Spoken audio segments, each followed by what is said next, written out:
Live, live, live, live. First one.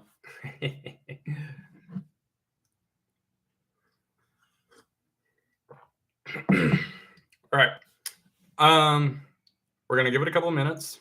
Wait for some people to trickle in. I know we've got a few that are gonna be making their way in shortly. But for the time being, itinerary. We're gonna start off here. Okay. Got all my colors and everything for the model here, as you guys may have seen. The old 67 Impala, and then from there we have a very, very nice story time of my 67 Chevy. Now, of course, people that have been around for a while or people that may know me personally,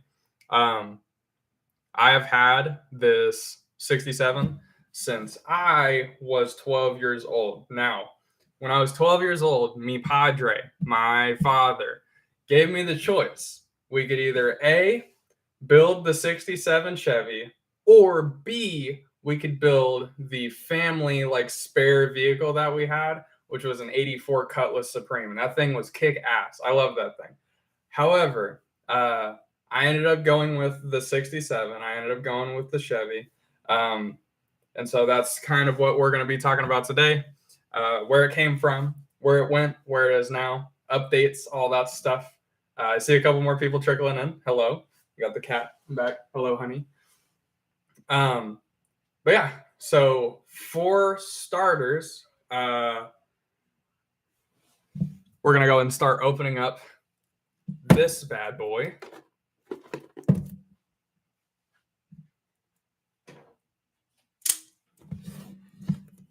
And from there, I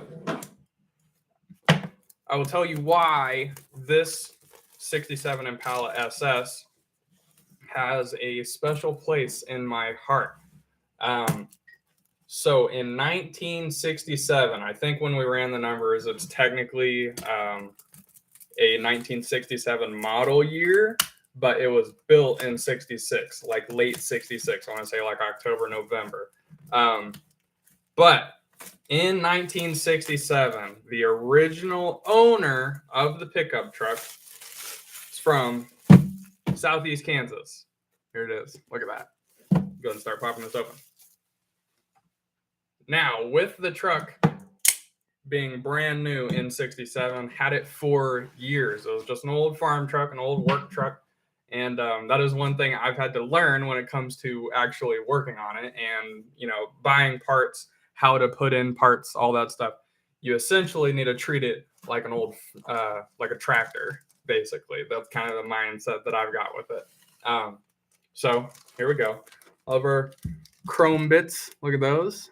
Rear bumper, front bumper. We're going to try and take care of these headlights too. We got some hubcaps for our wheels, some nice other little chrome bits here and there.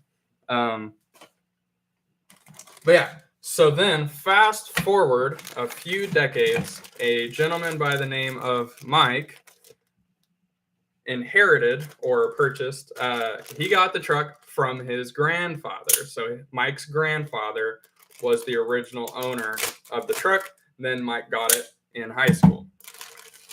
Well, from there, that was then Mike's truck. Mike drove that truck every single day. That was his, to and from school, to and from work, all that stuff. Look at this. Man, oh man. So Mike drove the truck to and from school, to and from work. That was his commuter vehicle. Look at that. We got chassis. Got any other interior floor slide out? Maybe, possibly. Yeah, look at that. So, got a body. Great. Wonderful. Wonderful. So, Mike lived a few doors down, lived in the same neighborhood as my father. So, my dad rode to school in high school, rode to school in said pickup truck. Well, Mike has the truck. It originally had the inline six, so it had a straight six in it. Got some more bits. It's like windshield, all that stuff. See that in there. And then, ouch. We got taillights as well. Very nice. Well, many years later, my dad, so when I was younger, I was actually born in Pittsburgh. And then we kind of moved around a little bit, went from Pittsburgh to Arcadia. My mom was still in college. And then we moved to Wichita for a little bit, moved back down to Neodesha. And a few years after we moved back to Neodesha, good old town, my dad starts a vending company. So my dad had a vending business for years where he refilled and stocked, vending machines, all the different factories and places that were around town, concession stands, etc. Well, tires. Well, one of the places on the route was the same place that Mike worked at. And so, my dad just going through the route, same as always, any other day. Here's got some more interior bits, and then getting into like the door cards. I could see those on there.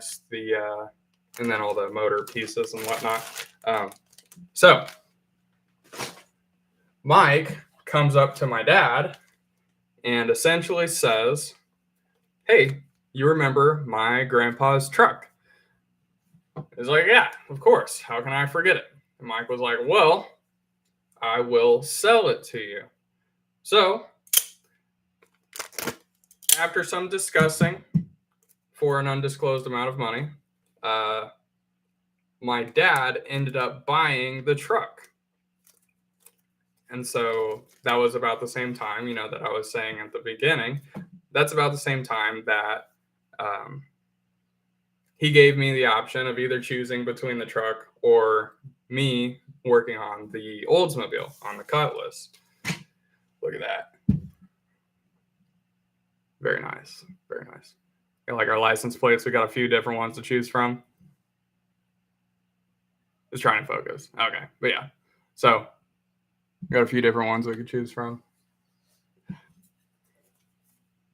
But, so we ended up getting the truck and we start going through it. It ended up sitting in a field for about 15 years from the time that it was parked in this field to the time that we ended up getting it from him. So it was one of those true, restoration projects, and it still continues to be a restoration project. Got our nice instruction manual here. Oh. Yeah, there we go. Bang. Anything else? No? Cool. So, for beginners, let's go ahead and open this up to page 1. Let's see, it wants us to start with the actual engine assembly. So let's go ahead and start taking those out. Well, after the interior and everything, just the cleaning part of it got taken care of, a bunch of stuff in the bed. The truck was essentially up to its floorboards in dirt. Like it had to be pulled out of dirt, trailered, obviously. And then there were just parts all over the place. There were parts, inside the truck bed, inside the cab. Motor was partially torn apart, that kind of thing.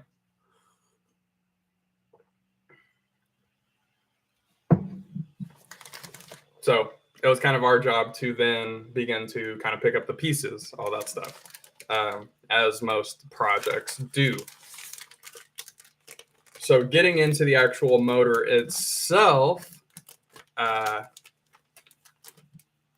Mike, as most muscle car kind of guys tend to say, anything that has a small block Chevy in it, I like to say, oh, well, it's a Corvette motor. It's got a Corvette motor in it. It's kind of the same thing with like the truck guys now. You got the like Silverados and stuff, and they're like, oh, well, it's basically a Corvette engine. You just got to change like the block, the pistons, the heads, the intake, the cam, the valve, and then it's basically a Corvette engine. That's essentially the same thing that was going on here. It was a small block Chevy 327, and it was a Corvette motor. So my dad and I began to tear apart this engine, and we go to try and pull it out, and we realize that inside of this motor, the pistons are completely rusted to the block. Everything is all essentially one big piece. So we then have to attempt to beat the pistons out of this block with a piece of wood and a sledgehammer in order to get them out. So then from there, it obviously needed machine work if it was even salvageable in the first place. Turns out it had a steel crankshaft and it already had some previous motor work done to it. It was already bored 30 over from the original 327 cubic inches.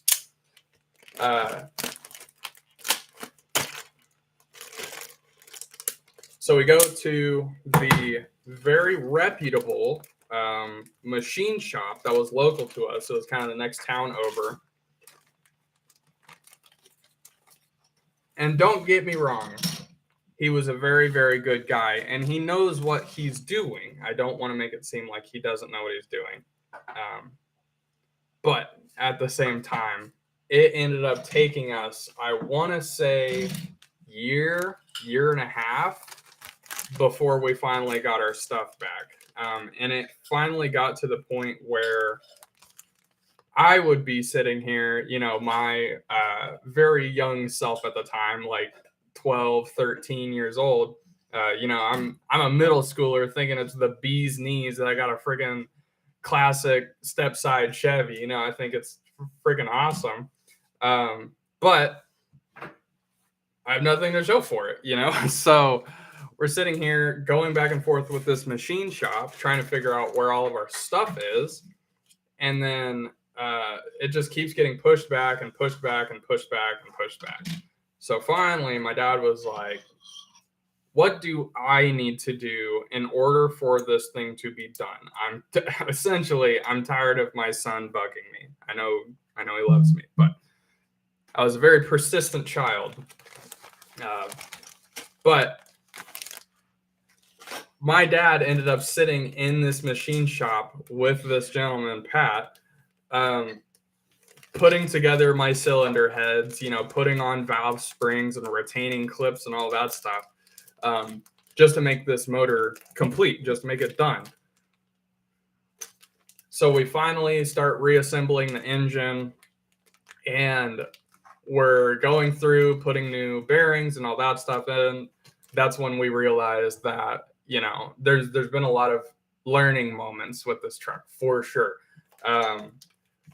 One of them being bearings, main bearings and piston bearings, like rod bearings, have directions on them. They can only go on one way. So what we would do, not really knowing this at the time, because my father had never put together the bottom end of an engine. You know, he's taken off heads and intake 1,000 times on small block Chevys, but he never done it on the bottom end. So it was the first time for both of us. It was definitely a learning curve when it comes to that kind of thing. So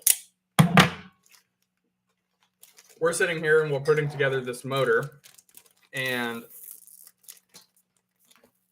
as we're putting it together, halfway through it, putting these pistons in, it starts binding up and it's not wanting to turn over. And this is just an open block with just crank and pistons at this point.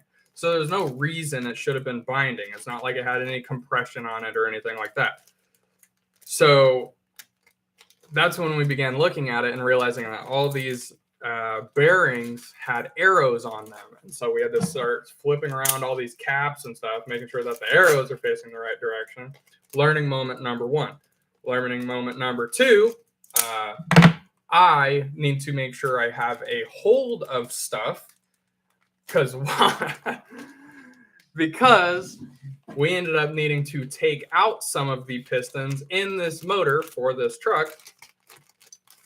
We needed to take out some of these pistons so that we could flip the bearings around, because that's also when we realized that the rings, the piston rings, also need to be put in a certain way.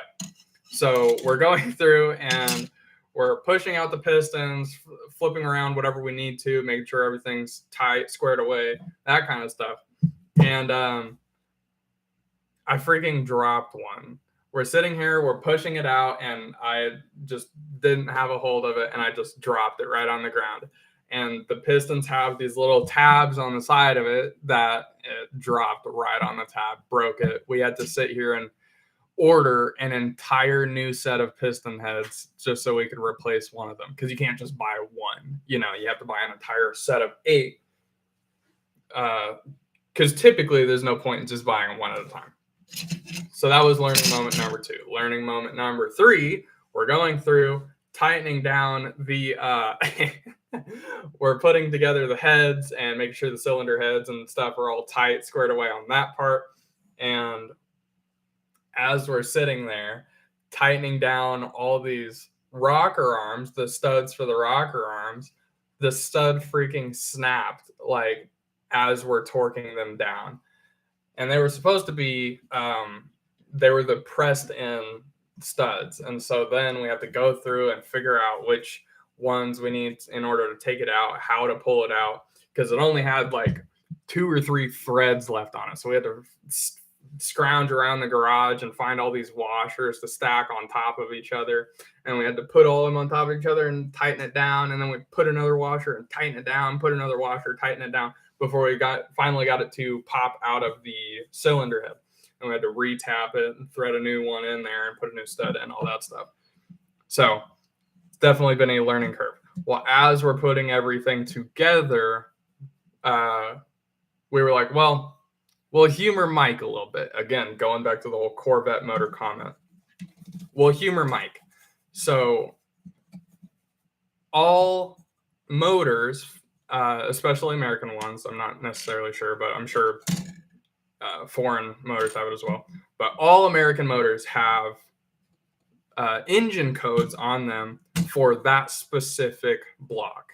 That block has its own fingerprint, essentially. No 2 of them are the same. So we go into this like Chevy database and all this stuff of finding the engine codes for it, and come to find out it was a 327 out of a 1967 Impala SS. So full circle here. Now you see the significance of why this means so much to me.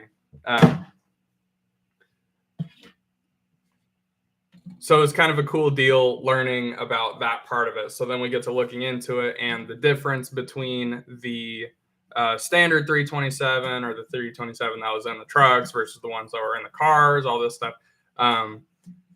It has center dump manifolds, which actually, if we take a peek at this, you can see this does not have a center dump manifold. So a center dump manifold, this part where the collector comes together here, would actually be in the middle between the middle 2 pistons there. So this isn't technically correct. Anyway,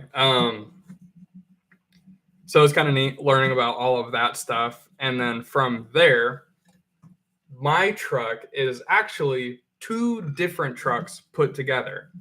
The second truck is a 1968 Chevy C10 Custom. And the Custom had a little bit nicer interiors. It was basically an upgraded trim package, essentially. And that had a 350 in it with a automatic transmission, mine having a 4-speed manual in it. Now, the story on that truck is also very important to us, especially me and my dad, and just family in general. So that truck belonged to my great uncle, Kerry. That is my dad's uncle on his father's side. So my uncle Kerry is no longer with us. I never got to meet my uncle Kerry, unfortunately. Sounds like a pretty cool dude. But he had the 1968 Chevy C10 Custom. And about the same time, this is when we were still living in Neosho. It was before we moved up to Wichita area. about the same time that we bought Mike's truck and his grandpa's truck, our cousin Tony was offering to sell my Uncle Carrie's truck to my dad because he, not necessarily, I'm not sure on the whole backstory of that, but I know cousin Tony had my Uncle Carrie's truck. So that's actually a really funny story because Tony is quite the character without saying too much. Tony's quite the character. So he basically asked my dad, because my dad asked him what the price was, and Tony just said, well, how much do you have on you? Well, going back to the whole vending business, my dad keeps a lot of change on him because vending machines need change. You put a dollar bill in there and you expect to get your quarters, pennies, nickels, and dimes back out of it.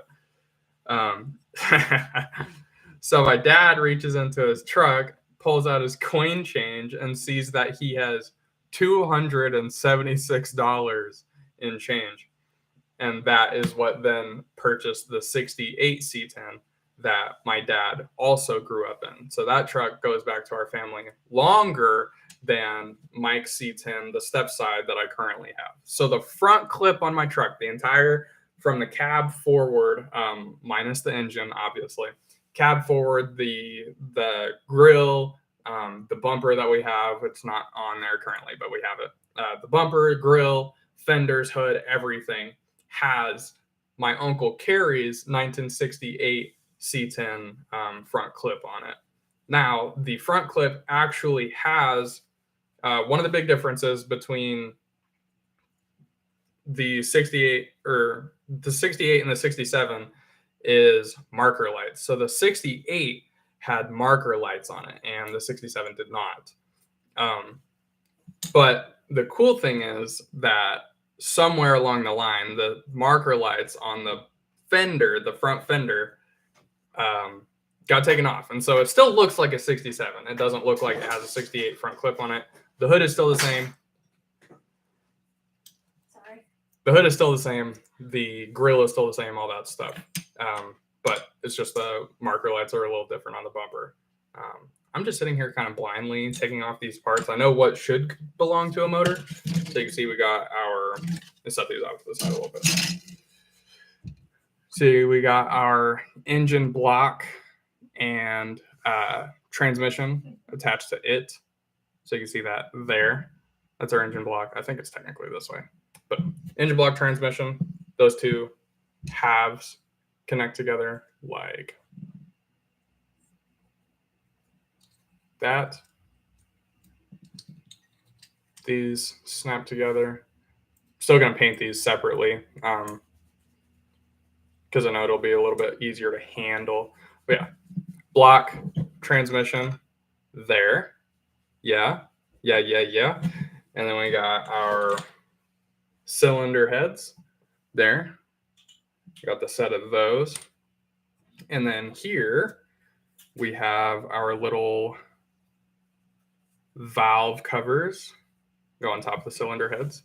That way we can paint the valve covers separately from the cylinder heads. That's very nice. And then on top of all of that, here we have our intake. Now, if I'm not mistaken, usually these have a little distributor in them. Yeah, right there. And then there's a bunch of other like little miscellaneous bits, but I'll figure those out as we go. There we go. Got our little intake right there. Very nice. Put a big old Holley 750 on the top of that thing. So here we have our little distributor for our spark, our non-existent spark.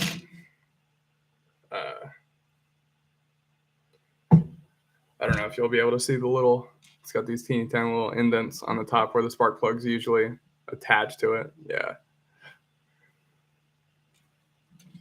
Fan shroud. And then this is our little air breather. So my truck is essentially a Frankenstein of both the truck that my dad helped with my Uncle Carrie, when he was a wee little lad. Because that was it was more of a sentimental purchase. Now, obviously, Mike's truck was very sentimental to my dad because he rode to school in that truck. He saw that truck around town, all that stuff. It meant a lot to him. But it coming from my uncle, and then the whole story of how my uncle isn't with us anymore, it means a lot. So the fact that I/him, I'm able to kind of carry on that like legacy, I guess. It means a lot to me as well. And mostly it means a lot to me because I know it means a lot to my dad. My dad has a very strong connection to both of those. And my dad and I are pretty cool, if you haven't noticed. He's in most of my videos. So, but yeah. So let's take a look at these instructions here. Not that I don't know how to put together an engine. These cats are climbing around all over. I got a bunch of boxes and stuff off to the side from when we very first moved in, and they're like climbing inside of it or whatever. So if you hear some ruffling and stuff, that's the two cats. No, they're fine. It's all right. So if we take a look at these instructions, turn over to page 1. I feel like I'm probably missing another part. So we got, so it does have a little carburetor on it. Where'd that go? Not that one. That's drive shaft. Throw that one off to the side for now. It's more interior bits. Here we got the back seat, and then we got like door cards and stuff. Because it's a two-door. It's a two-door, so all of these are going to be just one big panel. Is it in this one, maybe? It's probably going to be in this one. Got a little steering wheel there. Right there is our little carburetor. We're going to call this Holly 750. Best YouTube channel out there. Hell yeah, of course. That's what I'm here for. But yeah, so we got our little carb up here. We're just going to pretend like this is the Holly of my dreams, But yeah, so here we have all of our little motor bits. So we could probably go ahead and get started on painting. Is there a little starter as well? Shows that there's a starter on here. Yeah, a little starter there. Number's 55, 53 at the fan. I'll come up on it later. It's all good. So yeah, starter right there. Yeah, we got a couple other little ones, but like I said, I'll figure it out. So yeah. So that's essentially the backstory on my truck. And then there have also been other like kind of stories. So another big one, big. I don't know why I haven't mentioned this yet. So a big goal that we had, I want to say I was a freshman, sophomore, I was senior going into one of those years. When I was still in high school, early high school, we went to the Lake Afton car show. So Lake Afton is southwest of Goddard. That's where I went to high school. Southwest of Goddard was Lake Afton.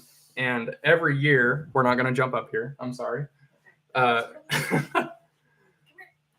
Lake Afton holds this big car show every June. So this year it's actually June 11th. So set that on your calendar. I'm definitely going to plan on being there. June 11th was, June was the car show. Well, as we went, there was a 1967 Chevy stepside painted flat black, just like mine, because that's kind of when I started learning about like rust and stuff. And I knew that it had a lot of rust on like the rocker panels and cab corners and fender wells and stuff like that. So I want to make sure that rust is taken care of at a very young age. So that's when my dad was like, well, you can just start hand sanding it, go to town on some hand sanding. So I'd be out there, this is like a 6th grader, like this little piece of sandpaper, and I'd be sanding down all this rust, and I'd just and rattle can some flat black over the top of it. It says there's supposed to be an oil pan here as well. What number is that? Oil pan number 5. Sorry, there's a lot of pieces to these kits, so stuff gets overlooked sometimes. But so it essentially was like my truck, except it was done and it was there. Meanwhile, my truck had been sitting in it had been sitting for probably, I don't know, probably a year or so by this point. Not done. Like the motor wasn't put together. We still just had the block. There was nothing in there. So we made it a point, and my dad and I kind of like vowed to ourselves essentially that next summer we were going to be at the Lake Afton car show. So we had a lot of work to do. But it's part of it. It kind of gave us purpose, I guess. It gave us a reason to because at first it was just, we need to get this done because it needs to be done. It's my project. It's something, but I didn't really have a goal set in mind. I just knew that it needed to be done, or I wanted to do it at some point. But I didn't have anything necessarily like motivating me. I didn't have like a time limit set in mind, so I had no point in doing it. It's like getting homework, but there's no due date. It just needs to get done. Then nobody's going to do it, because but yeah, so we set that time limit on ourselves, telling us the following. Oh, all right, I'm sitting here looking for an oil pan that I already took off. We knew by the following summer we had to be there like that, and so that was like crunch time. We finished up cleaning out the interior. I took care of the last little bits of rust and stuff. We made sure, because it had the old steel wheels on it, but the tires were kind of they were newer tires. They were only a couple years old, but because of how bad the wheels were, it would leak air all the way around the bead. We didn't know how much rust was on the inside of the tires because, again, it was sitting in a field for years. So that's when we actually found a new set of tires, and we had some these. It was like the knockoff American Racing directional wheels. They were all over the place in the 80s, 90s, and it's kind of one of those things once you see them all over the place. Once you know what you're looking for. So pretty much any kind of car show you go to, you're going to see these freaking American Racing wheels everywhere. Let's start putting together this motor. We got one more. Yeah, that's right. Somewhere in here, somewhere. So yeah, it was crunch time from that point forward. So we began working on it, and that's when we really started. We put the motor together, and that was the whole bottom end story. And that goes way back, way back. If you've seen some of the very first videos I've ever put on my channel,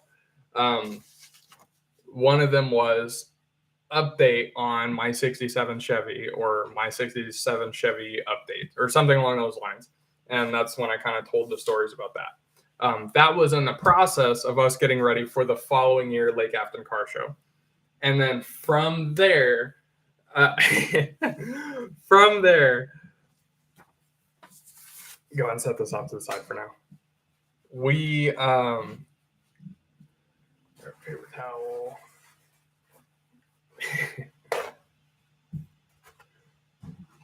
We knew we had to get the motor built. We had to get the interior kind of put back together because none of this stuff was put together. We didn't even have an instrument cluster in it, nothing.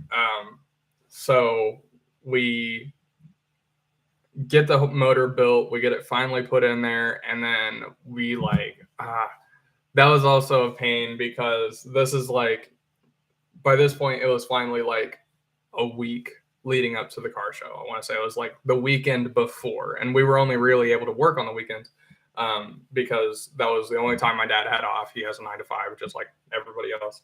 And then I had school because I was still in high school, and so yeah, I was in summer programs, I was in sports, I was in marching band. So we were just busy all the time. So we only had the weekends off. And so we're working the weekend before, and we were up until like 1-2 o'clock in the morning and just finally got this motor put together. We got everything put back on there.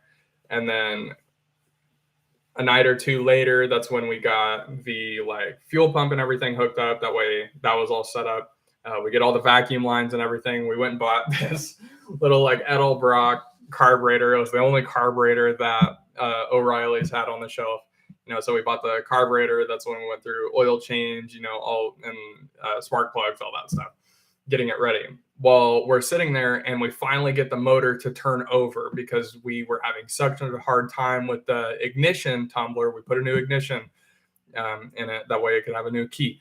We make sure the wires are hooked up properly. We put the battery on a battery tender. We got a new battery, and it was just a constant fight. We could not get this motor to turn over. Well, finally, we just arced the starter with a screwdriver, like an old tractor. Remember, going back to the old tractor comment. We arc the starter and it finally turns the motor over. So if you go back to the, like if you just click on my channel, it automatically starts playing a video. The story of my 67 Chevy. Same thing the stream is titled. But we finally got it to turn over, and then we get the carb put on, and we get the new distributor because we got a distributor for it and all that stuff. What colors are we thinking for the block? Probably just go we'll go silver on the transmission because transmission, typically like aluminum housing or whatever. And then the block, because it'll be up like that, and then we'll have the oil pan on the bottom of it. That'll connect actually, no, it goes the other way. Look at that. Maybe something like that. Anyway, so we got the new distributor and everything put on, and we just cannot get the thing to start. It won't start. We had to borrow a timing light to make sure our timing was on or whatever. And we see that it is getting spark, but we just can't figure out why it's not wanting to run. We obviously have fuel because, we just take the fuel line off the carburetor and see that we're getting fuel whenever it turns over. We'll spritz some starter fluid down in the carburetor and it's just not wanting to start. So we watch a video from Mike Finnegan from Motor Trend, and all he did was he was talking about getting your motor started or whatever, small block Chevy, and he just makes one little like this with the distributor. And that's when we realized we put the distributor, we put the spark plug wires on backwards because we were thinking like, oh, well, maybe it's turning the other way. All we did was just put the spark plugs 180 degrees out, which is why it was friggin' backfiring, poof, straight out the intake and all that stuff, straight out the carburetor, flame shooting this friggin' high out of the top of it. And so we finally get the distributor and we get the spark plugs, switch back around, get it back at top dead center, and that's when we arc the starter again with the screwdriver, and it finally starts like it, whoom, and it's running like shit, obviously, because it's the first time this motor's ever been started in the past, who knows how long. And so it's just like dirt and wasp nests are flying out of the exhaust, and it's like coughing and sputtering and stuff. But that moment kind of made me realize like, this is possible. This is going to happen. This is something that like I could finally see the light at the end of the tunnel. I was like, yes, we're actually getting somewhere. You can have a motor sitting in an engine bay, but until it starts, it's just a chunk of metal that's sitting there. It's kind of like this potential that's built up. So once it finally started, that was a huge deal. And, this was such a long battle. So that was from the time we got to the truck, to, the whole deal with it sitting at an engine shop for a year and a half, waiting on this motor work to get done, all the way until it finally started. This is like 3 years in the making of just this first startup. It was a huge deal. So in the video, I'm sitting here recording it and it's running, and my dad's having to like use the like the throttle lever on the carburetor in order to keep it running. But I just like started crying because it meant a lot to me. You know, it was a really big deal. So I just realized I wanted to get like, so we got a couple different colors here. Change the subject back to the model car. I wanted to get some kind of like Chevy orange, you know, for the actual engine, but I might just do like a black, like just a black and silver. Keep it simple. I could do that. So let's get all the things that need to be silver. So we got, I'm assuming this is, so we got engine transmission.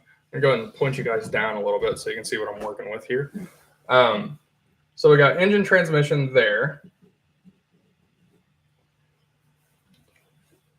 It just kind of washed out a little bit. It's all good. Here. Send it. Let's do it like that. So we got engine transmission, bang. We got oil pan, bang. Then we got these other little bits here and there. We got heads. I'm going to try and map out how I want to do this. Heads, intake, there. You see all of my colors. We got their valve covers. Got these like that. There. Intake, carburetor, and then here's the actual like air breather. Got the old like oh my goodness, that's hilarious. Bang. Fan shroud, exhaust manifolds. Or you think I could maybe, ooh, so we do have this red. We have this red.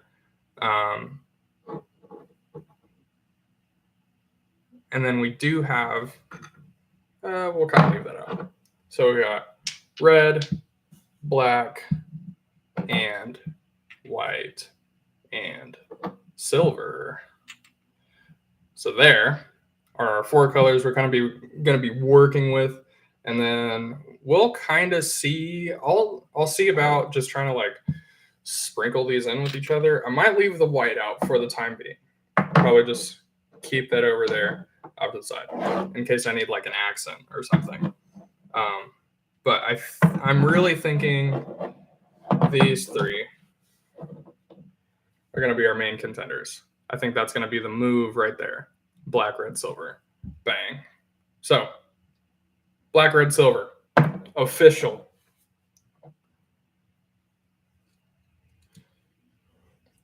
But, going back to my truck.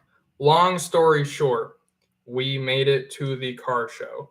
And we made it just barely. Just barely. So, again, this is like the weekend before is when we're just like really on crunch time, you know. That is very black paint. I'll actually flip those around like that.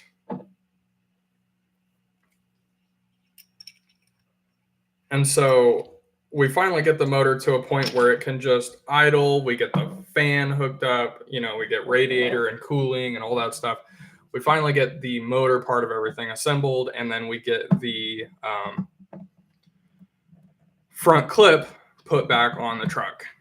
Well, it was really exciting because we finally, again, going back to some of the first videos on my channel, another one of the first was truck drives for the first time in 15 years or something like that. Like I titled it something along those lines. Truck drives for the first time in 15 years. That was when I was still like trying to go through my like clickbait, I guess. Because I think I only had like 50 subscribers or something. I was only getting like maybe 10 views per video. and I've got almost that many of you guys chilling out here, listen to me go back and forth between 17 different topics. But we get in the truck and we start driving it. And again, our mindset was like, we finally did it. We're going to be ready for this car show. This will be a good time. And so we take it up and down the little dirt cul-de-sac that we lived on. And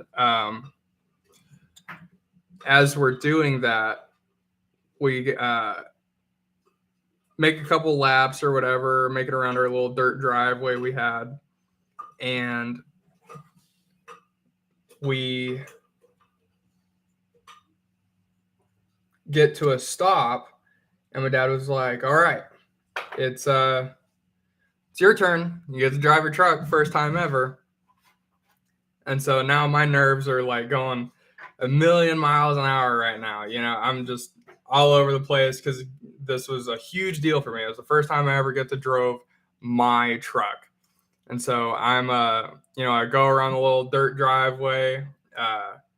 I'd only driven a manual maybe a couple times before this. And this was like it was more pressure than any other manual I'd ever driven. So like the first one was a tractor, and then the other one was this little like piece of shit, Hyundai that I had for a little while. So there was a lot of pressure. So I'm driving it up and down this little dirt road that we lived on, and we get about half a mile from the house, and the rear wheel falls off of the truck while I'm driving. And man, it's like boom, boom, boom. And the studs broke off, and like the wheel is over in the ditch somewhere. And we look back, and the whole quarter panel underneath the wheel had just been folded up underneath the bottom of the truck. And man, I was heartbroken. We had to I can't remember if we pulled the truck or what we did, but we ended up somehow getting the truck back to the house, and man, I was heartbroken. And so then my dad was working at same job he's at now, but he goes to work and starts telling his coworkers about all of this that was going on. And it's my first time driving the truck, and the freaking wheel falls off of it, and they like start poking fun at me or whatever. Well, long story short, we get some new wheeled studs put back in it. We get the fender like kind of pounded back out, and we ended up making it to the car show the next weekend. So it was a great time. Again, I've definitely learned a lot about just cars in general. And it's kind of neat because the way I started learning more about cars was magazines was a big one. I had a couple video games that I played as a kid. I wasn't necessarily a gamer. Like I didn't play very many video games, but the ones that I did play were obviously like car racing video games. And so I learned a lot about like tuning and parts and all that stuff.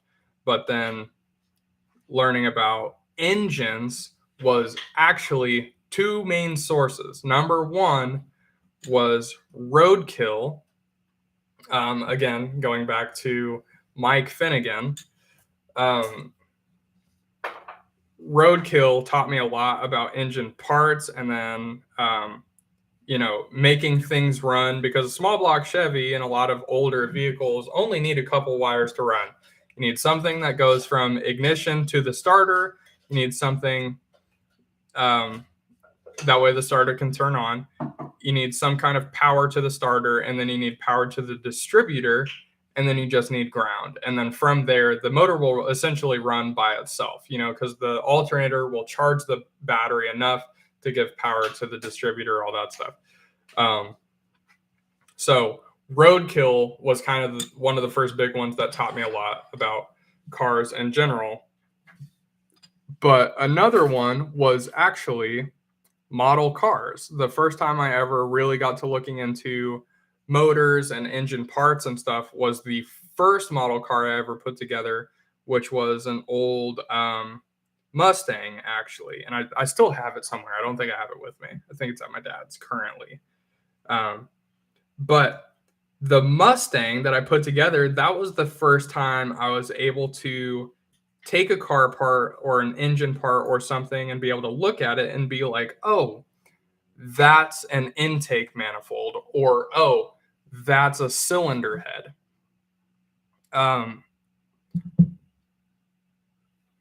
So that's when then I was able to take kind of the knowledge that I learned from the model car, and that's when I was able to start kind of looking at my truck and being like, oh, yeah, well, that's the cylinder head, that's an intake, that's a, that's the carburetor, that kind of thing. And then from there, especially like as I started getting older and the internet started getting more and more prevalent, just YouTube in general, taught me a lot about cars. And that's when I started getting into the like nerdy side of things. And so that's why I can just like geek out on most things car related. If it's part of a car or some kind of car culture is based around it, I probably have some extent of knowledge on it. There are some things I'm very self-admittedly not well versed in, but it's part of it. So yeah. The truck now, I've got another video in the works. But now that I live a little bit closer to my dad, because that's where the truck is. It's currently at my dad's place. Now that I live closer, it's made it significantly easier to then work on it, because at the time, or for a while, I was living across Wichita, which if anybody lives in a big city, or, a lot of people have been in Wichita or of a similar size, it's a commute trying to get across town. So anytime I wanted to work on something, it was usually something Magnum related, and I couldn't really find the time to make the videos that I make on the Magnum or the parts that I buy for the Magnum and put them on, while also having time for working on the truck and making those videos as well. So moving closer to my dad has made a lot of that easier. And so it's not as much of a commitment to, just run over there and grab a couple parts to do something to it. So I've got a video. It's in the works right now. But should be coming to you very, very soon. And you will see some of the progress that I've kind of made on it recently. Going back a few months ago, you've probably seen the video where I put the Bronco wheels on my truck. And surprisingly, surprising, not surprising, but surprisingly, I've actually gotten a pretty good response on that. So I'm glad not too many people were, genuine Chevy guys were very butthurt about it. I did get a couple, for some reason, people feel the need to like personally DM me whenever they find something wrong with my video. It's like, just leave a comment, please and thank you. If you're gonna hate on me, at least give it some more traction. That way YouTube recognizes it. But I put the wheels on the truck, and for the most part, I got a pretty positive response. So I'm glad a lot of people liked it, and it's a good time. So yeah, the wheels was the big thing, which those wheels were a freaking steal. I got the full set for $500, which is insane, because if anybody's ever looked at the price of like wheels and tires and stuff, especially tires, the fact that I got a full set of wheels plus a full size spare for $500 is crazy. Should I move on to, I don't know if I should go ahead and move on to the oil pan here, or if I should, I'll probably just keep working on these pieces. It's all good. Slide those back over.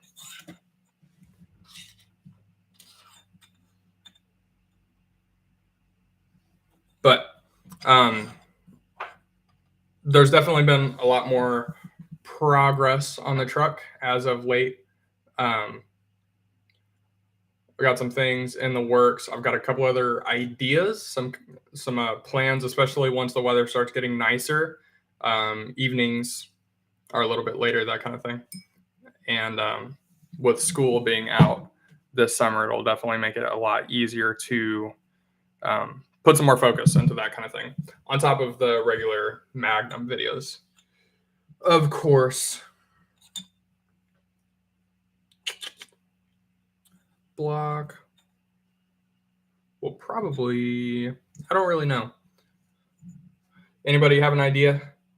Anybody want to comment below? What color should I paint the block? I've got black, red, silver. What do you think?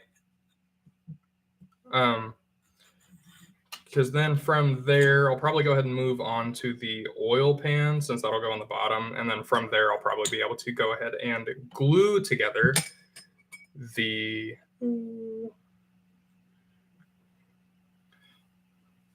red or silver, TBH. Yeah. That might be the move. Yeah, I'll probably go ahead and do block red, and then I could probably just do a red and silver scheme, to be honest, and then the accents can just be black. Yeah, I dig that. Dope. Cool. On to red. But yeah, I've got a couple other things kind of in the works that, some parts coming the way. I've got some things I need to order. That way I can get the truck back in motion. And then from there, the only thing it needs to be legal is insurance and registration. So I just need to tag and insure it, and then it'll be on the road. So stay tuned, of course, stay tuned. And then, as always, all of this is going to be on film as well. So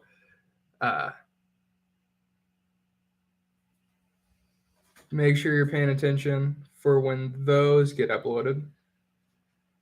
Because I'm really excited. I feel like I've definitely probably neglected the truck for a little while.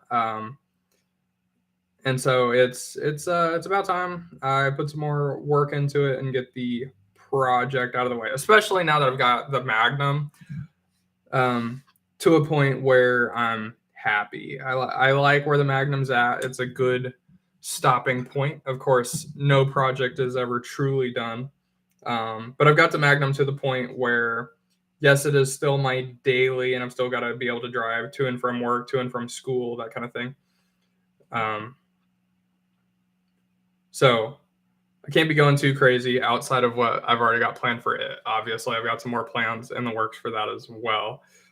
But the truck is definitely going to be getting a lot more attention soon. So I'm excited for that. I've got some plans. I've got a couple things I'd like to try and work out, try to figure out, see if maybe I can do it myself. Because it is kind of one of those things where I feel like I've learned a lot about cars in general because of my truck, and a lot of the knowledge that I have today is also because of my truck. So I'd also like to use it as a learning experience. That way, if I want to do other things in the future, like to the Magnum or future project cars that I have in mind, I could always use that.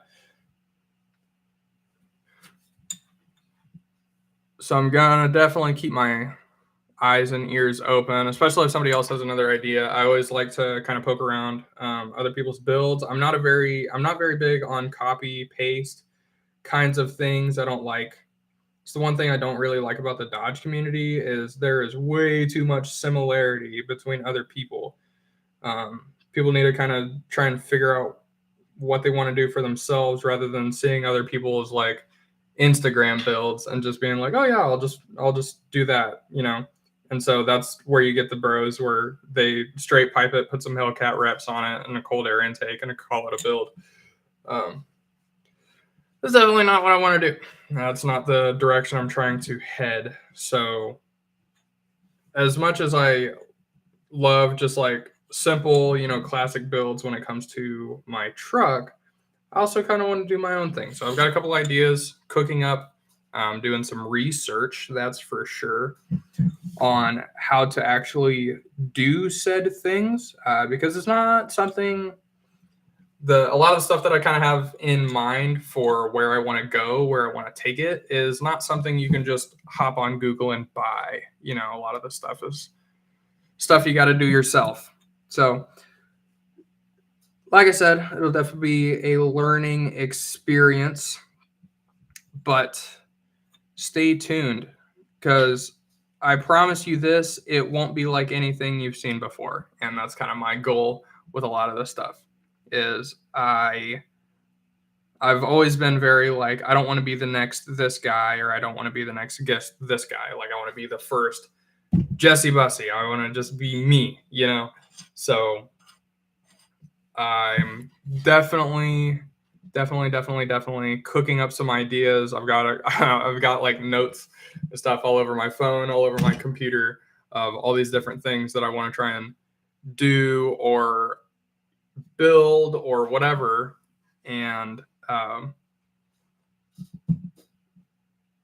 but it's going to take time. It's going to take a lot of patience, and I'm gonna learn quite a bit because of it as well. There's going to be a lot of learning experiences with this kind of stuff, because a lot of it's kind of experimental. I'm not trying to be a like Gen Z hipster or whatever, but again, like I kind of just want to be my own build. I want to do something a little bit different. I don't want to go completely off the walls with some of these things, because I still want to be able to enjoy it. I don't want to do anything so crazy that it's like undrivable, because I feel like that's a big problem that a lot of like Instagram builds and a lot of like YouTube builds run into, is you'll see these crazy things that people do to their stuff, and then you realize, like, from a practicality standpoint, like it's almost a waste in a sense, because once it's done, or once the build is complete, you can't really use it for any other purpose than YouTube, or you can't, like, there's not really a whole lot of expansion off of that kind of thing. So I'm definitely trying to be conscious of a lot of those things. So it's a work in progress, that's for sure. It'll be a good time though.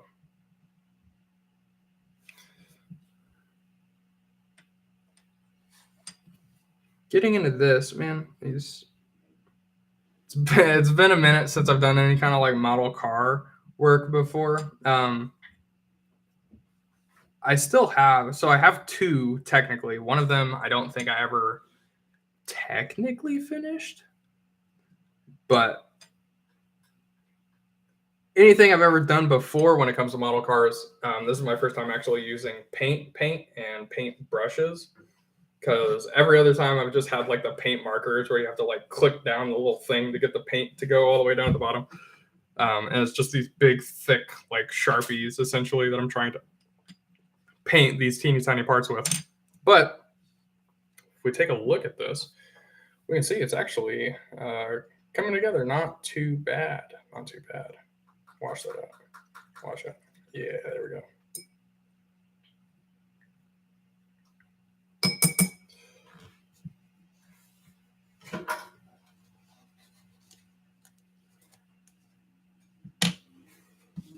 So here is our little engine half.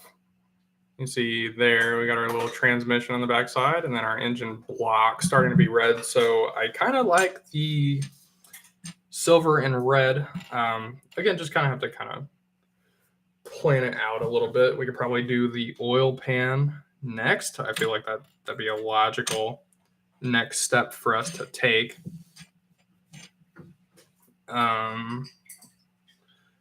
I bet we could probably just do all black on the oil pan here, and then I might try and see, because the oil pan has this little, like, the little oil filter with it as well. So I might try and see if I can get the oil filter to also be colored on top of the oil pan. But I think we're just going to do the oil pan black because it's going to be on the very bottom. You're not really going to be able to see it. And then there are going to be little, if we look at the chassis really quick, go ahead and get these out of the way. If we take a look at our chassis, you can see it's actually got like cross members on the bottom there. So this is going to be underneath the engine. So the engine's going to sit on top of this. So you're not really going to be able to see the oil pan when you flip it over and try and look at it from the bottom. So I'll probably just do black, and I'll see about maybe getting the oil filter to be silver. I'll probably see if I can get the oil filter silver, and then the it's actually got little spots on the bottom for like makeshift bolts to actually bolt the oil pan to the bottom of the motor. So I might try and see if I can get those silver as well, but for the time being, we'll just go and stick with black on that part. On that front, I'm excited. This is definitely going to be something I would like to continue. Hello, Holly. Thanks for popping in. But this is something I would like to continue.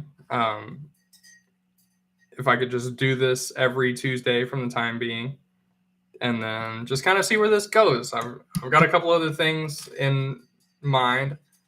I've got a couple other things kind of planned out of where I want to go with this, other things I want to do. So stay tuned. From now on, just keep Tuesdays at 7 p.m.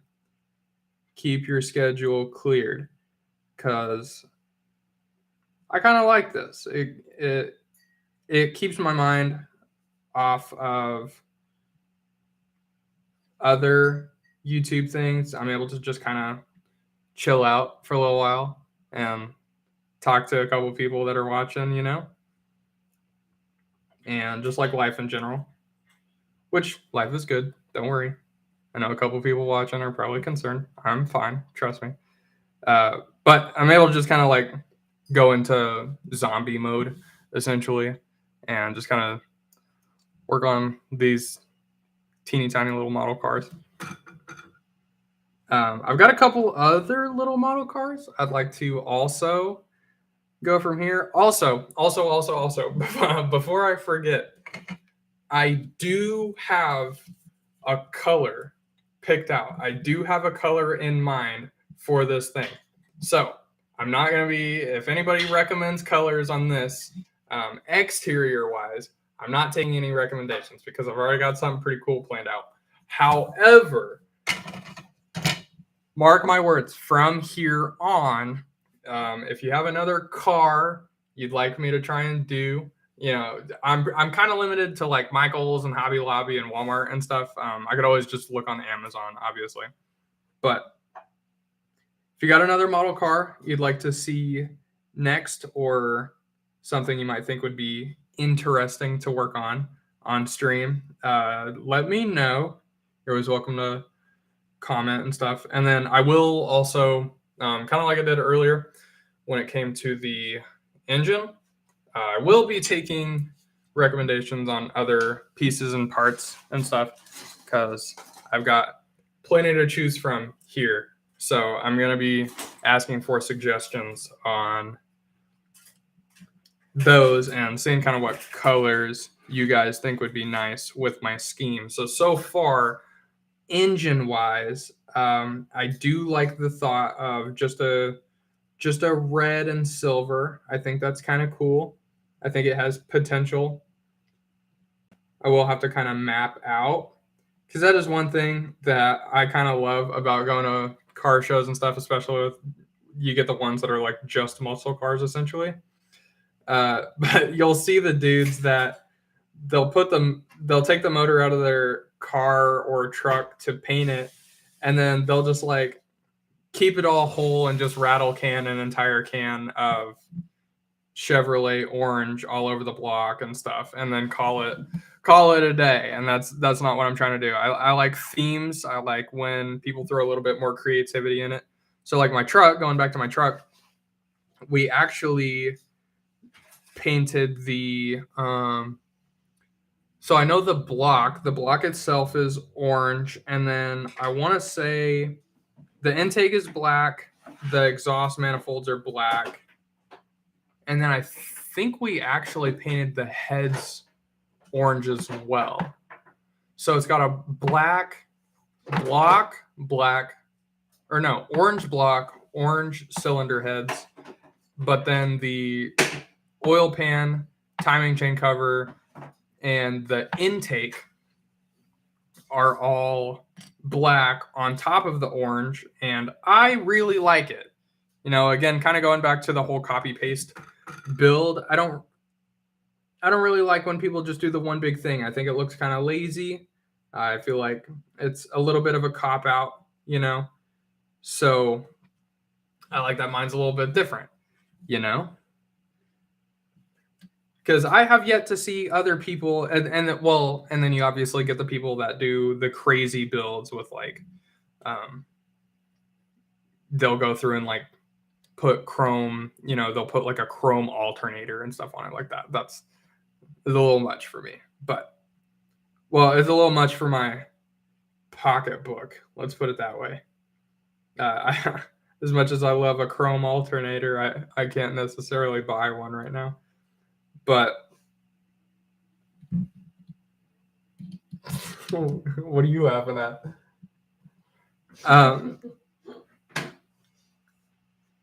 Your chrome addiction. Chrome, that's one of my favorite things my dad has ever said to me, by the way. Dad, I don't know if you're still watching, but you've never sounded older in my eyes than when you told me chrome don't get you home. That's like the most old man thing anybody has ever told me, and I love you for that. I'm glad I have that memory. Of all the memories, I'm glad I have that one stuck in my head. But yeah, so I will have to kind of map out where the silver and red are gonna go. But I like the idea. I dig it. I think it has potential to be really, really cool. Because the hood is separate from the rest of the car. So the hood will be able to pop up. You'll be able to look at the engine bay and stuff once I'm done. And then I'll probably try to keep the silver and red theme on a lot of things. Oh, that was another thing that was kind of neat. So on the intake manifold of the truck, most small block Chevys on the intake manifold, it shows the firing order of a small block Chevy, which, by the way, is, yes, hello, Dad. It says the firing order, which is 184365572. 184365572. So what we did is we took one of those little paint markers that I was talking about with the old model cars. That was when I was still building the first model car I did. When we painted the model car with the paint markers, while we were doing the intake manifold, we had the idea, because we did want to do the intake manifold black, again, kind of differentiating it from the rest of the engine. That way it's not all just orange, you know. So what we did is we took one of those little paint markers. We took the silver paint marker, which I'll make sure for all the people that are watching. Hello, Naya. Hello. We took the paint marker and we painted the firing order on the intake. That's one of the best, like, little attention to detail things I've ever done on my truck, and I thank my dad for that suggestion. But yeah, so you got this whole engine, you know, you got the orange and the black, and then the intake manifold, and, you know, the big old carburetor and the chrome air breather, and, you know, exhaust manifolds, all this stuff. But then right up here at the very front of it, it just shows firing order 1843657 and just this perfect little silver writing, and it's great. I love it. I love it. I love it. I love it. So that's the kind of things, like those little things are kind of the ones that add up to make a whole car or truck or build in general better, in my opinion. Because that's what's going to make it kind of stand out from the rest of the people that just spray paint their entire thing the same color.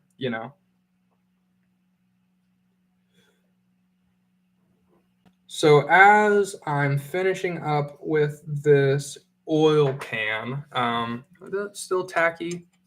No? Okay. So that's pretty much dry. The block and stuff is pretty much dry. Let's go ahead and put one last little bit of black over the top of this. This is pretty glossy, so I do like that. It'll definitely be nice on the bottom there.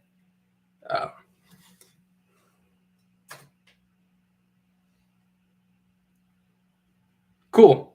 So got that painted. Go ahead and try and push this. Oh, missed a spot. Let's get this out of the way. Once I get this last little bit touched up, yes. And now we can start to try and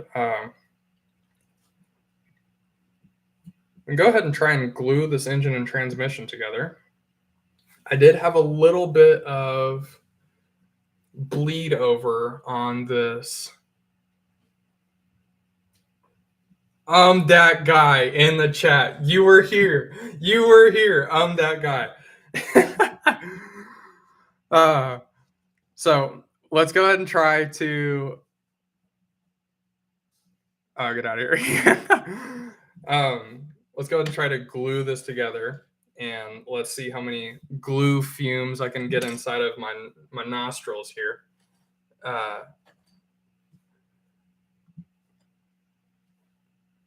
Because, man, yeah. Stuff is strong. Let's go ahead and dip into this silver a little bit. Go a little bit on there. We'll just touch this up. Bang. Just like that. Bang. Bang. Attention to detail. Okay. Wash that out. Cool. Get that out of the way. And then we'll just put a couple little dollops on here. Throw some down in there. Throw some down in there. Do a little bead here. Do a little bead there. A little bead there. Yeah. Cool. So that should be plenty. A little bit goes a long way. You got to remember these parts aren't very big. What are we having for supper? Whatever you want, Grandpa. You like that? Yeah.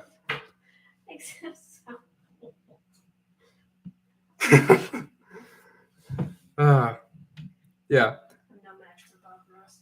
I can't believe this. See, we got two different art projects going on at the same time. She's working on hers back there. This is my moral support right there. Cool. So we can try to. Bob Ross is better than most people, so It's gonna look like crap. it's okay. It's all good. Cool. Let's try to get that to. I don't really have anything that can hold that in place, but we will make do. It will be okay. I promise. I promise. All right. So moving on from there, I'm gonna wait for the. Ouch! I'm gonna wait for the oil pan down here. This little piece. I'm gonna wait for that to dry up a little bit more, and then we'll start to build that. But here we go. This is the start of our scheme. Go to focus. Yes. There we go. So this is the start of our scheme. We got the red and the silver there, and then we're gonna try and continue this.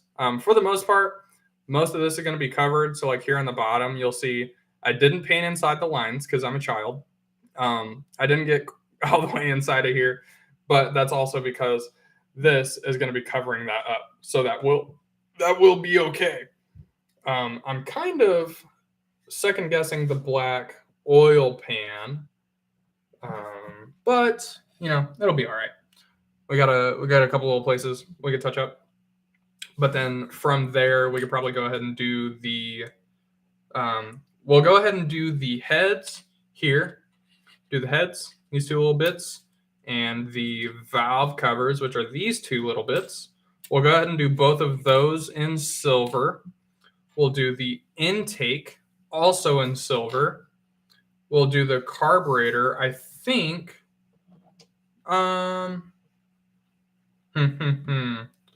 We might just do the carburetor. The carburetor is kind of this little teeny tiny thing here. This is kind of gonna be tricky because when it comes to like coloring it, it's kind of pointless because we'll have this intake here that'll go on top of the motor. We have this teeny little intake here. The carburetor sits on top of it like so. That just kind of clicks down into place. That way, this is all one big piece. Maybe if I can get it to sit in there. So it'll sit in there like this. But then from there, we got this big ol' air breather here, which will sit on top of this as well. Grandma loves me. I know. Tell me something I don't know. Oh. Yes, and Holly too, my lovely sister. But we'll have this big old air breather on top of it. So that'll be covering up this entire teeny tiny little piece of plastic. So it's almost pointless. See, there's the carburetor sitting inside of the air breather. So this is basically reverse of how it's going to sit in the motor. So once it's on there, you won't even really be able to see it. I might just do it silver, like the rest of the intake. Again, going back to this. Or no, because yeah. So we have block and transmission, which that glue set up nicely. Actually, we don't really have any like cracks and stuff there. Yes. So we can see here, and then we'll have the cylinder head that'll sit on top of that. The cylinder head will be silver, as well as this, which goes on top of the cylinder head. That is your valve cover. And then the intake, which will sit on top of all of those, this will be red as well with the block. We'll go ahead and do, I'm just going to go ahead and make up my mind. We'll go ahead and do the carburetor as silver, and then we'll do the air breather red. Bang. And then again, another little attention to detail thing. The air breather, all air breathers for the most part have a little like wing nut on top of it. So this one just has like a little dot there in the center, but that little dot is going to be the nut that holds it in place. So we'll make sure we try and get that silver as well. We got a little bit smaller brushes than the one we're using here. So let's go ahead and go back to the oil pan here. This is at the very bottom of the engine. We'll do a little bit of that. Get that out. Cool. So we'll touch up a little bit of black there into the brush. And we'll do the sides down here. Make sure that looks nice and pretty. Because again, it is still visible from the bottom of the car. So we want to make sure it's done right, So now that that's touched up, we still have a little bit there on the side. So we got to take care of.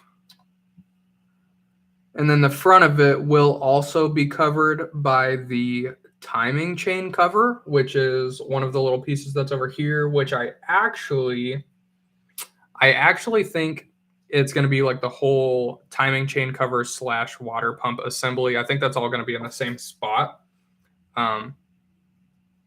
So we won't really worry too much about it, but we will go ahead and cover it up just so, just for like peace of mind, because I know it's covered up. That's all that really matters. So you won't be able to see it. Just want to make sure we get a little bit of paint there on the end of it. Yes. get all these edges, and my fingers are going to be covered in paint, but it's all good.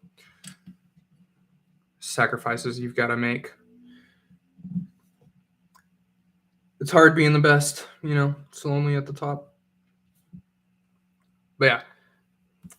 But yeah. Cool. So we'll go ahead and get that. That's painted up. All good.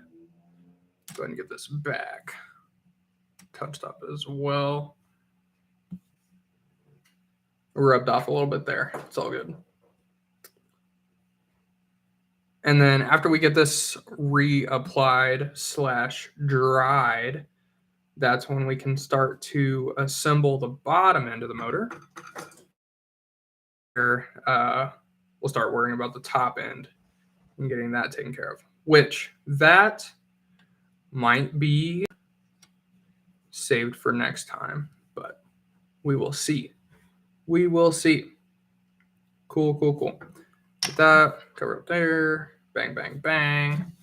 Actually, just give a little dip in there. Let's do it that way. Slather it on there. And surprisingly, so this is all Testors brand, which is like Testors is the brand to go for when it comes to this model stuff. And I learned that from there's this other YouTuber. He's like MIA. Nobody really knows where he went or where he's going or whatever.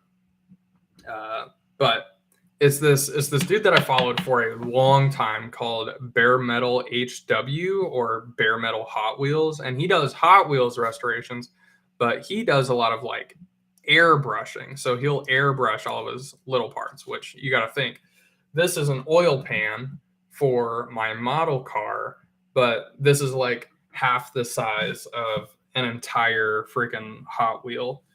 So, you know, hats off in the first place for doing that. But he also like kind of stopped uploading. Regardless, he always used Testors brand. So anytime I'm looking into this kind of thing or need something that is for smaller scale, like hobby projects, Testors is the way to go. So this Testors black here, because black is really good about showing imperfections when it comes to paint. It's actually doing a pretty good job of like leveling itself out. I'm going to wait for this to not be as tacky so I can show you guys. But it's doing a pretty good job of leveling itself out on top of the fact that it's pretty glossy as well. So you can kind of see it in the silver down here on this transmission here. If you look at that, it does have like a little bit of a shine to it. You can see that on my ring light. It's got a pretty good shine to it. Same thing with the red. It is a lot more red in person. This is like, it's pretty muted right now, but this is very, very dark cherry red. But yeah. So we're going to let this kind of dry out for a minute, and then we will try to get since it's going to be on this side, it'll go on there this way, kind of facing down. I'm holding on to the little like makeshift oil filter that's supposed to be in the bottom there, but it's going to be on this side. So I'll probably just wait till it's on the engine before I try to paint the oil filter, because this is still a little tacky, but it's all good. It's all good. So I'm going to start kind of getting these pushed off to the side for the time being, and then I'll use this time to thank you, Shelly. You're my favorite. But I'm going to use this time to kind of plan out the rest of these, because here we have like the little accessories. So we have like these. This is for like a little belt assembly or whatnot, and then here we have what I'm assuming is like an alternator or something along those lines.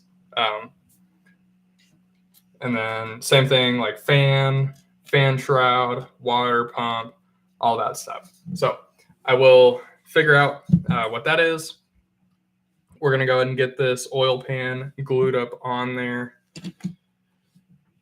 Like so. Pull. Ooh, I just realized. Nope, I lied. I didn't realize that oil pan is not going to completely cover up the backside of the transmission. So I'm going to have to bang. So it'll fit on there kind of like this-ish. Yeah. So it'll have a couple little gaps there on the backside. So I'll just make sure to cover up the backside of the transmission with silver as well. Hello, Mother. Yes, thank you. Thank you, thank you, thank you. And then I'll go ahead and cover the bottom of the block with a little bit more red as well. I'm seeing a couple little gaps where that stuff is going to shine through. Again, attention to detail. Make sure if you're going to do something, you got to do it right.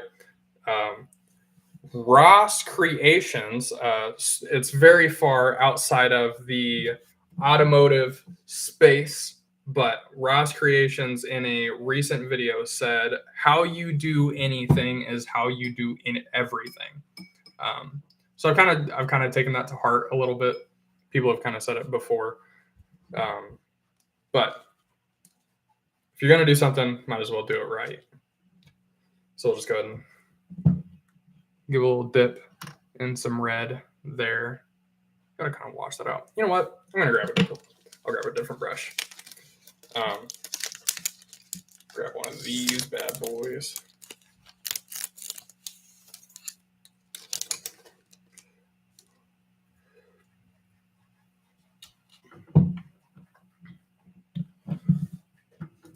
Grab a little bit of red on there.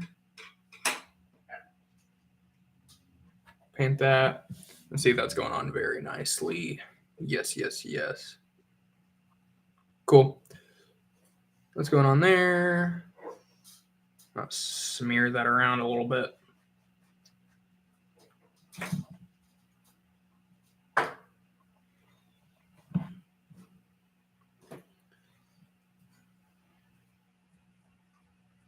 And like I said, this is like, for this being some really small scale like paint, it's doing a really good job of kind of leveling itself out and kind of filling in little teeny tiny gaps and whatnot. Take and do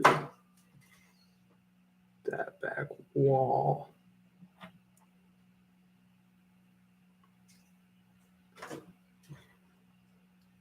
There.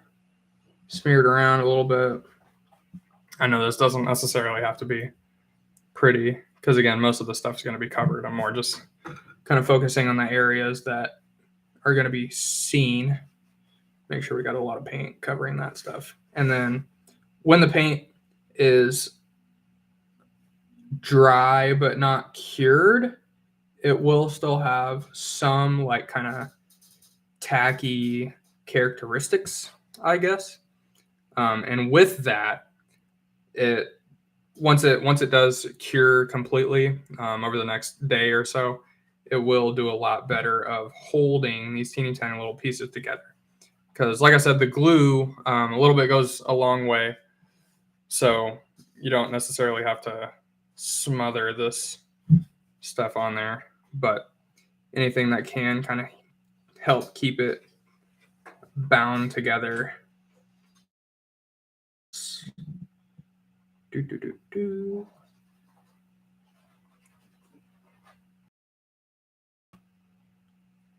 There, look at that. And the rest of that covered up. A couple little streaky spots in there. Okay.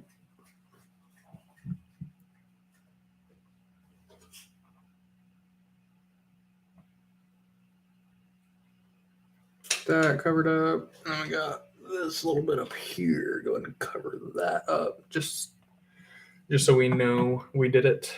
You know. Get that.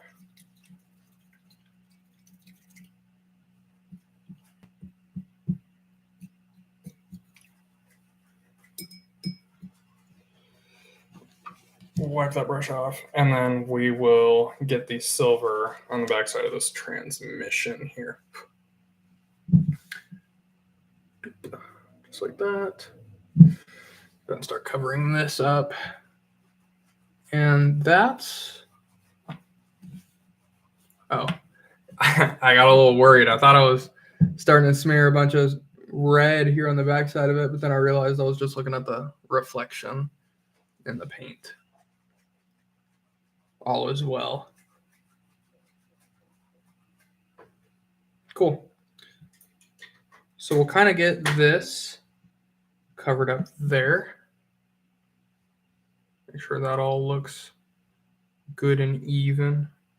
Again, most of this is going to be covered by the oil pan once we get it on the bottom there. But just making sure.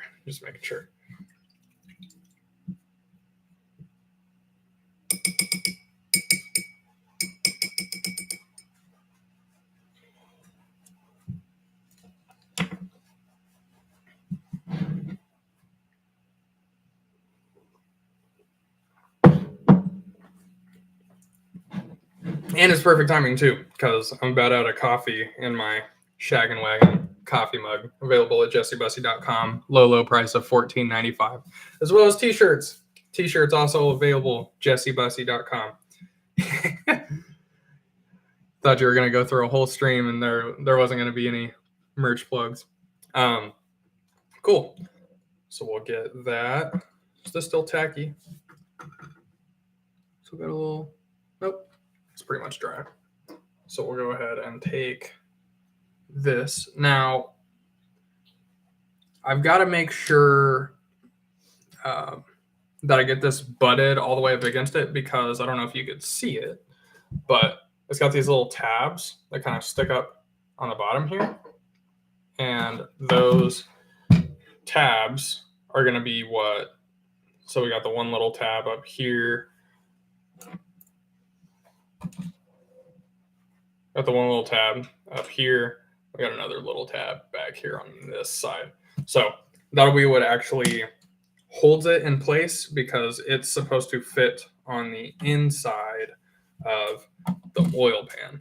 So once the oil pan fits in there, it sits down inside of those little tabs. So we want to make sure it seats down in there properly. And that will be a wrap for today. Again, I really enjoyed this. I don't know if you guys enjoyed this, but I enjoyed it. I would like to try and make this a regular thing. So again, Tuesdays, 7 p.m. Central. I don't know if my favorite Floridian is watching right now, but again, 7 p.m. Central. We'll go ahead and get this last little thing glued up here, and we will go ahead and call it a night. Get that seated down in there all the way, kind of push it in place. You push down in there. Yep. Clicked. Very nice. Seated all the way against it.